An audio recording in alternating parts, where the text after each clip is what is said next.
Hello, yeah, wrong. And more ranty relics. The world is going mad. Seemingly, the Americans think there's been some kind of cyber attack on America because some of their mobile phone networks are out. Was it the aliens? Was it the New World Order? Or it must have been Klaus Schwab. Or maybe the Russians are invading. Or a coronal mass ejection.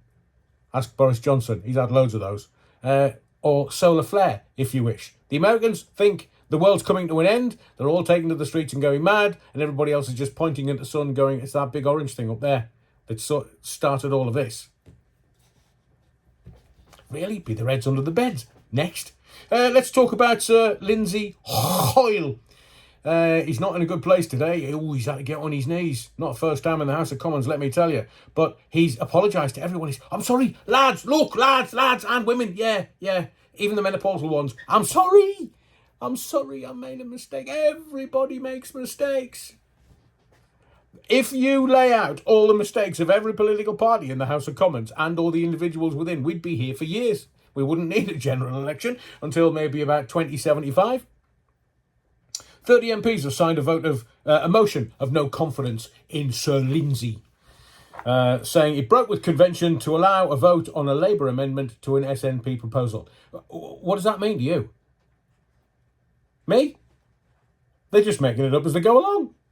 In essence, Sir Lindsay must remain politically impartial at all times. He's allowed Labour to hijack proceedings, basically. So that Keir Starmer didn't get a spanking. That's definitely not a first in the House of Commons. SNP were calling for an immediate ceasefire in Gaza. Labour calling for an immediate humanitarian ceasefire in Gaza. I mean, it means the same thing, surely. An immediate ceasefire. So what happened? Nothing. Can't point the finger of blame now. All of a sudden, they have a vote on doing the right thing and it just descends into chaos.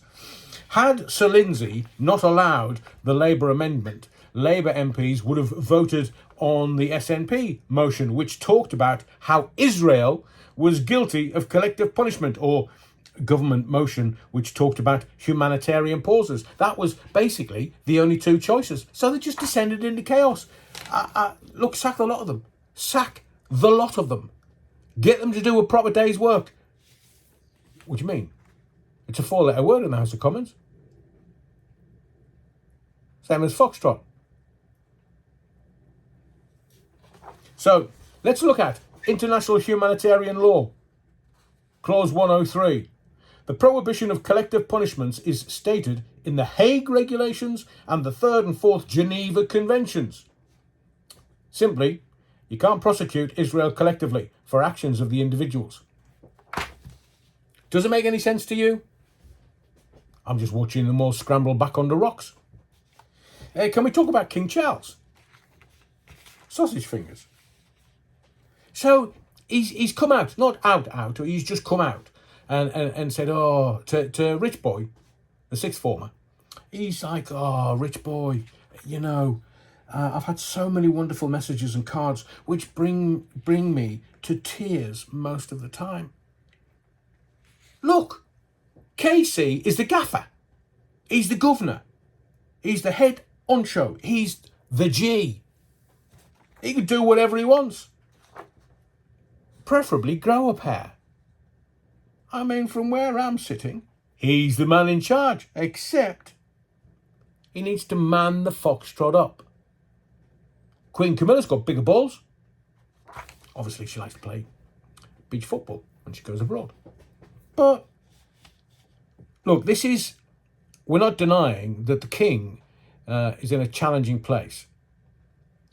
He's got cancer of some kind. Not telling us what, but he's got cancer of some kind. So, I know that people wish him well. Everybody, the whole nation, virtually, wishes him well.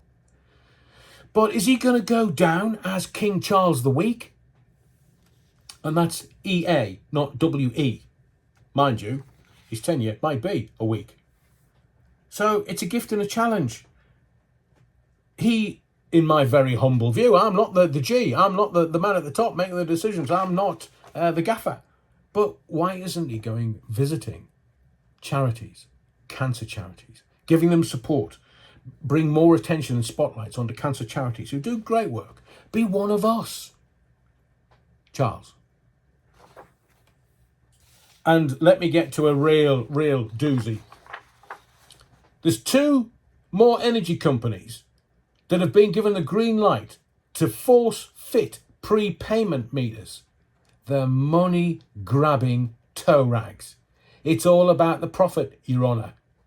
So Ofgem says EO, and True Energy have met their strict conditions to fit, force fit, making it happen under any circumstances, prepayment meters.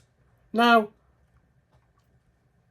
remember a little while ago, debt collection agents on behalf of British Gas broke into homes to force fit these prepayment meters. This is British Gas, who's making extortionate amount of profit. So why would they force fit prepayment meters? Because they're caring, understanding 90s types. So now they're going to have to make 10 attempts to contact a customer. So you know what that'll mean, don't you? Somebody pick the phone up and ring, brr, brr, put the phone down. Pick the phone up, brr, brr, put the phone down. So you're not able to answer. And they'll go, look, our logs say we called 10 times. The thing, we're thick.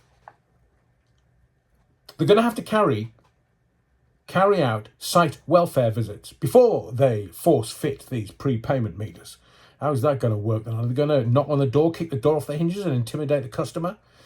They can't force fit a prepayment meter if the customer is a very high risk. So how do they define that? Well, it includes they need continuous energy supply due to health reasons, quite understandably, or they're aged over 75, or they're aged 2 or under. That's a whole 73 years of window of opportunity for these money-grabbing, caring, understanding 90s types. Notice how the energy companies, their profits never go down. So don't forget to like, subscribe, and follow me on X, @AdrianAllen. So go on, enjoy your day, go and Foxtrot Oscar, and wake the Foxtrot up.